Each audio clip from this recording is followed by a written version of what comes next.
Chapter 24 Twin Planks. George and Howard went out into the hallway and started switching the letters around on a bulletin board. Soon they were spotted by two teachers. "Hey," Mr. Miner barked. "What do you kids think you're doing?" "Actually, we're not doing anything," said George. "You guys are dreaming." It took even less effort to persuade Mr. Miner and Miss Laborer that they were dreaming too.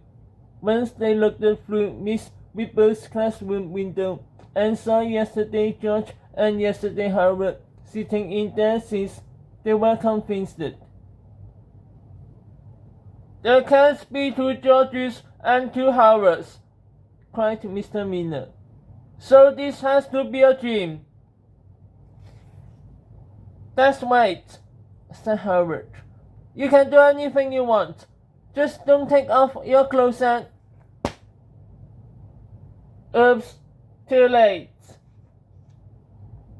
Mr. Miner turned off down the hallway, laughing like a crazy person and singing "Itsy Bitsy Spider" at the top of his lungs. Miss Laborer had the streak for the teacher's lounge, where she yanked open the refrigerator and started stuffing her face with everyone's lunches. "Hallelujah!" she cried. "I can eat anything I want and not gain weight." "Hey, that's awful!" cried Mr. West. "No, it's not," giggled Miss Laborer. "This is a dream. Check it out for yourselves." With a mouth full of tuna salad and chocolate chip cookies, she led them all down to Miss Whipple's classroom window. Soon they were convinced too. George and Howard watched in shock as teacher after teacher started going crazy. Mr. Miner brought in a garden hose and started spraying down the hallway with soapy water. "It's the world's biggest slip and slide," he cried. By the time Mr. Krupp came out of the teacher's bathroom, nearly all of the staff, including the janitor, the lunch ladies, and most of the parents' volunteers, were laughing their heads off, throwing soap suits at each other, and slipping and sliding down the hallway in their giant underwear. "What the heck is going on here?" Mr. Krupp screamed. "It's the greatest dream ever!" cried Miss Dakin.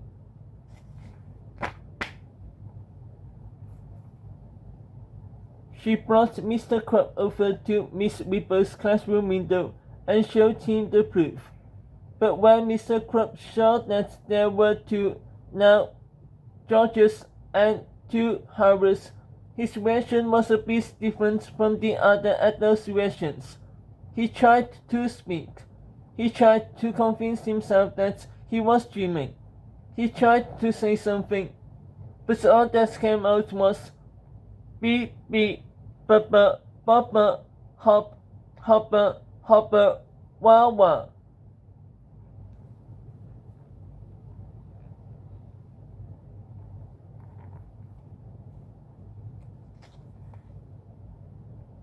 Chapter 25 12 Days of Chaos.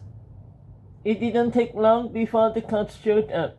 They attempted to restore order, but things didn't go very well. "We can either do this the easy way or the hard way," shouted Officer Matt Wiggly. "Let's do it the fun way," cried Miss Squint as she yanked Officer Matt Wiggler's pants down around his ankles. "I've got a good idea," said George. "What?" asked Howard. "Run," said George. By the time it was all over, the entire staff of Jerome Horace Elementary School was in jail. The charges ranged from indecent exposure and resisting arrest to reckless endangerment and pestering a police officer. The cops didn't quite know what to do with Mr. Krupp though. He hadn't really done anything wrong. He had just stood here in the same spot for hours and hours, saying beep beep, bubba, bubba, hop, hopper, hopper, wah wah, over and over and over again. So it was decided that he should be admitted into the Pickrell family home for the reality challenge that where he remained unchanged for nearly 2 weeks. George and Harold and their twins spent the next 12 days being very careful. Great job! Shouted yesterday George angrily.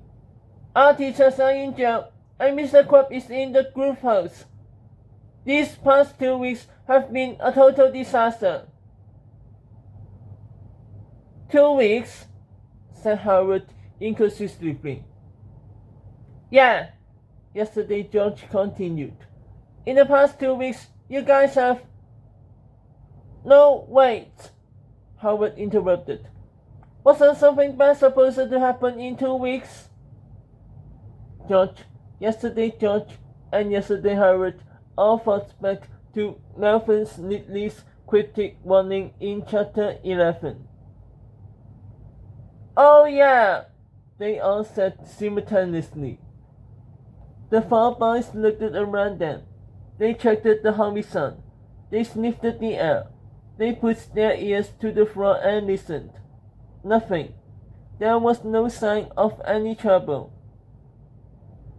Huh, said George. I guess nothing bad is going to happen after all. Suddenly, a fireball shot out from behind the clouds. Then came an echoing, eardrum-piercing sound of relentless terror.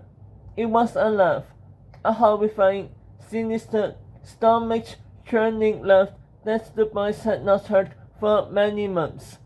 A laugh that they hoped that they would never hear again. "Oh," said the Georges. "We're doomed," cried the Howards.